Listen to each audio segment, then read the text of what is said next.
जय शंकर. मी कृष्णा महाराज कमालकर आणि आता सध्या मी आहे सद्गुरू शंकर महाराजांच्या मठामध्ये म्हणजेच धनकवडीला पुण्यामध्ये. फार सुंदर प्रसन्न वातावरण आहे. खूप भारी वाटतं, खूप आनंद वाटतं इथं आल्यानंतर.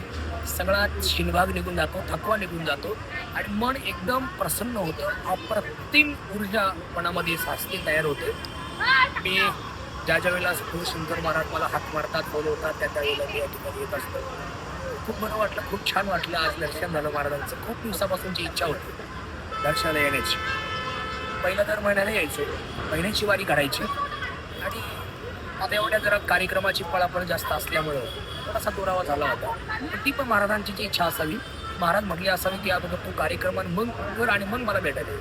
आणि काय योगायोगी बघा, महाराजांना मला दर्शनाला बोलवायचं होतं म्हणून महाराजांनी उद्या साताराला माझं कीर्तन ठेवलं, जेणेकरून हा साताऱ्याला जाईल आणि येता येत्या रस्त्यामध्ये दर्शन होईल. हा एक मनामध्ये उद्देश महाराजांचा असला पाहिजे. एक दैवी शक्ती आहे, एक आतर्क्य लीला आहे, आघात आणि विचित्र लीला आहे सद्गुरू शंकर महाराजांची. म्हणजे दर्शनाला मी यावं, म्हणजे महाराजांचं दर्शन मला व्हावं, ही महाराजांची इच्छा. तू साताऱ्याला कीर्तनही कर आणि माझं दर्शनही कर, हा एक हेतू मनामध्ये महाराजांचा असावा.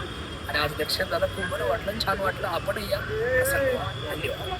जय शंकर.